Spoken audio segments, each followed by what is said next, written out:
ചിരിയുടെ തമ്പുരാക്കന്മാർ ചിരിയുടെ പെരുമഴയുമായി എത്തുന്നു.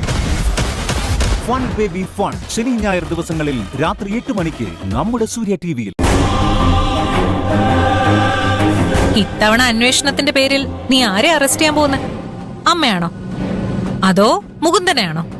നീ കുറെ കാലമായി എന്റെ ക്ഷമ പരീക്ഷിക്കാൻ തുടങ്ങിയിട്ട്. എന്റെ നിയന്ത്രണം കൈവിട്ടാ ഞാൻ എങ്ങനെ പ്രതികരിക്കുമെന്ന് എനിക്ക് പറയാൻ പറ്റില്ല. എനിക്ക് നിന്നെ പേടിയൊന്നുമില്ല. പോലീസ് ആയതിന്റെ ഷോയൊക്കെ സ്റ്റേഷനിൽ വെച്ചിട്ട് വന്നാ മതി.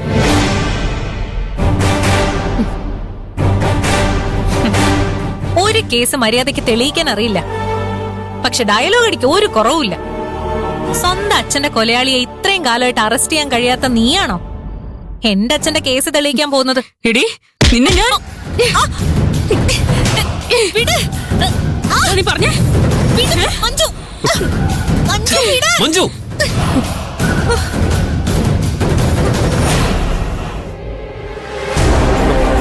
എന്താ ഇത്? എന്തിനാ ഇങ്ങനെ വഴക്കൂടുന്നേ? എന്റെ അച്ഛന്റെ മരണത്തിന്റെ അന്വേഷണം ശരിയായ ദിശയിലല്ല നടക്കുന്നതെന്ന് ഞാൻ കമ്മീഷണറെ വിളിച്ചൊരു പരാതി പറഞ്ഞു. ആ നിസ്സാര കാര്യത്തിനാ മഞ്ജു എന്നെ കൊല്ലാൻ നോക്കിയത്. ഇതാണോ നിസ്സാര കാര്യം? നിനക്ക് അന്വേഷണം നടക്കുന്നത് ശരിയല്ല എന്ന് തോന്നുന്നുണ്ടെങ്കിൽ അതിനെക്കുറിച്ച് മഞ്ജുവിനോട് നേരിട്ട് പറഞ്ഞാ പോരെ? എന്തിനാണ് മേലുദ്യോഗസ്ഥനെ വിളിച്ചറിയിച്ചത്? എന്നാലല്ലേ എന്നെ അവരുടെ മുന്നിൽ വെച്ച് ഇവൾക്ക് കൊച്ചാക്കാൻ പറ്റുള്ളൂ. നീ ഇറക്കുന്ന നമ്പർ കൊണ്ടൊന്നും ഞാൻ തളരും നീ കരുതണ്ട. പിന്നെ ഈ വീട്ടിലുള്ള നിന്റെ ദിവസങ്ങൾ എണ്ണപ്പെട്ട് കഴിഞ്ഞു. ഇത്തവണ നിന്നെ ഞാൻ കാനഡയിലേക്ക് കയറ്റി വിടും. അങ്ങോട്ട് പോണോ വേണ്ടോ എന്നൊക്കെ ഉള്ളത് എന്റെ ഇഷ്ടാ അല്ലേ ഗിരിയേട്ടാ? തീർച്ചയായും.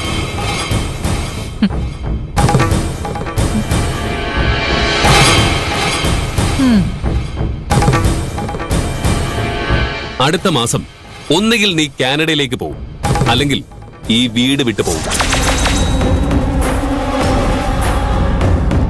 അതിലേത് വേണോന്നുള്ളത് നിന്റെ ഇഷ്ടം മാത്രം.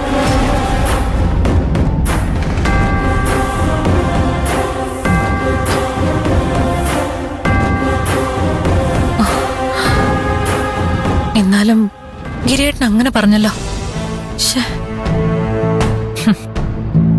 പക്ഷെ മഞ്ജു, ഗിരിയേട്ടൻ അങ്ങനെ പറഞ്ഞാലും നീ ജയിച്ചു എന്ന് കരുതണ്ട. ആ ജോർജ് ജയിലിൽ നിന്ന് പോയതോടെ മനസമാധാനം പോയി. ഇനി സ്വപ്നയ്ക്കവിടെ എന്തൊക്കെ ദുരിതങ്ങൾ നേരിടേണ്ടി വരുമെന്ന് ആലോചിക്കുമ്പോൾ തന്നെ പേടിയാവുന്നു. എത്രയും പെട്ടെന്ന് എന്തെങ്കിലും ചെയ്തില്ലെങ്കിൽ സ്വപ്നയെ അക്കമ്മ കൊല്ലാൻ വരെ സാധ്യതയുണ്ട്. അവരുടെ കുടുംബത്തെ ഇല്ലാതാക്കിയത് ഡാഡിയല്ലേ, അതിന്റെ പക അവർക്ക് എന്തായാലും ഉണ്ടാവും. നീ ഇങ്ങനെ വിഷമിക്കണ്ട. അവളെ എങ്ങനെയെങ്കിലും പുറത്തു കൊണ്ടുവരാൻ ഞാൻ ശ്രമിക്കും. നീ വണ്ടി എടുക്ക്, നമുക്ക് വക്കീലിനെ ഒന്ന് കാണാം.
നീ വേഗം പോലീസിനെ വിളിച്ച് കാര്യം പറ.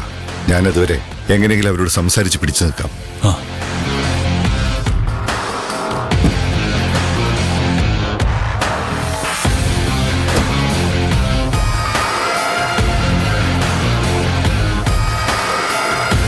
എന്താ ഗോപാല, എന്നെ കണ്ടപ്പോ നീ ശരിക്കൊന്ന് പേടിച്ചു അല്ലേ? എനിക്ക് നിന്നെ പേടിയൊന്നുമില്ല. ജയിൽ ചാടിയ നിനക്ക് എന്നെ എന്തെങ്കിലും ചെയ്തിട്ട് രക്ഷപ്പെടാൻ കഴിയുമെന്ന് തോന്നുന്നുണ്ടോ?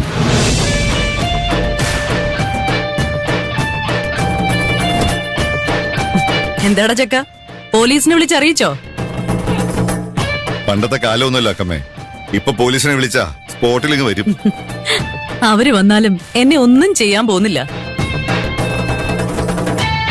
ഇവര് ജയിലിൽ നിന്ന് റിലീസായിട്ടാണ്. എനിക്ക് ശിക്ഷയിൽ ഇളവ് കിട്ടി. ഇത്രയൊക്കെ സ്വാധീനം ഉണ്ടായിട്ടും നിനക്കിതൊന്നും അറിയാൻ പറ്റിയില്ലേ ഗോപാല? പുറത്തിറങ്ങിയെന്ന് കരുതി എന്നെ വീണ്ടും എതിർക്കാനാണോ അക്കമ്മയുടെ പരിപാടി? ഈ നാട് കുറെ അങ്ങ് മാറി. ഇപ്പൊ ഇവിടെ എല്ലാം തീരുമാനിക്കുന്നതേ ഞാനാ. കൂടെ 2-3 ഗുണ്ടകളുണ്ടെന്ന് കരുതി അവരുടെ ബലത്തില് എന്നോട് കളിക്കാൻ നിൽക്കല്ലേ. അന്നും ഇന്നും എന്നും അക്കമ്മ സ്വന്തം ബലത്തിൽ മാത്രമാണ് നിന്നിട്ടുള്ളത്.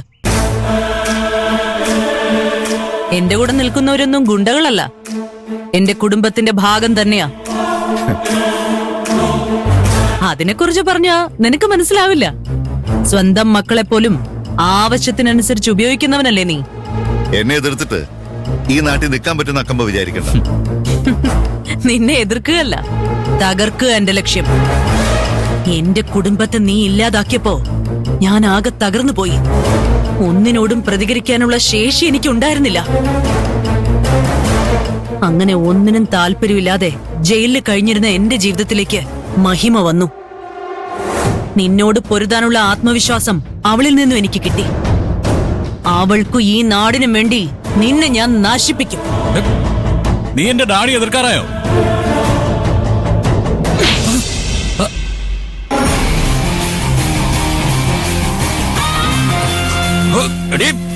വേണ്ട. എടാ, എന്നെ എതിർക്കാൻ ശ്രമിക്കുന്നതിന് മുമ്പേ നിന്റെ തന്തയോട് ഞാൻ ആരാണെന്ന് നന്നായിട്ടൊന്ന് ചോദിച്ചു മനസ്സിലാക്ക്. അല്ലെങ്കിലും നീയൊക്കെ എന്തിന്റെ അഹങ്കാരമാ കാണിക്കുന്നത്? പണ്ടത്തെ പോലെ നിങ്ങളുടെ കൂടെ നിൽക്കാൻ ശങ്കരനോ ഗിരിയോ ഒന്നുമില്ല.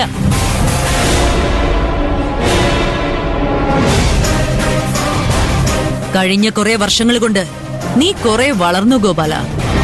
പക്ഷേ അതുകൊണ്ട് തന്നെ നിനക്ക് നഷ്ടപ്പെടാനും ഒരുപാടുണ്ട്. എന്റെ കാര്യം അങ്ങനെയല്ല. എനിക്ക് മേലും കീഴും ഒന്നും നോക്കാനില്ല. എന്റെ ഒരേ ഒരു ലക്ഷ്യം നിന്റെ നാശം കാണുക മാത്രമാണ്.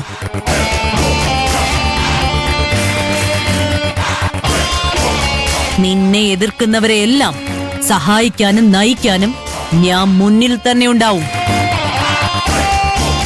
നിന്റെ അവസാനം അടുത്തു കഴിഞ്ഞു ഗോപാല. ഈ നാടിന് നിന്നിൽ നിന്നും മോക്ഷം കിട്ടാനുള്ള സമയമായി.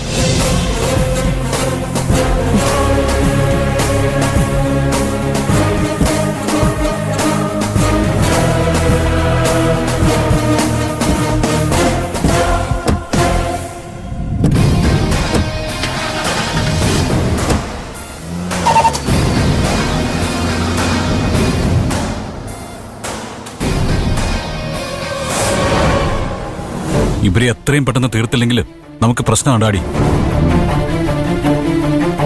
അധികം ആലോചിച്ച് നിൽക്കാനുള്ള സമയമൊന്നുമില്ല. പുറത്തുനിന്നുള്ള ആളുകളെ വിളിച്ചാൽ മതി. നമ്മളാണ് ജോലി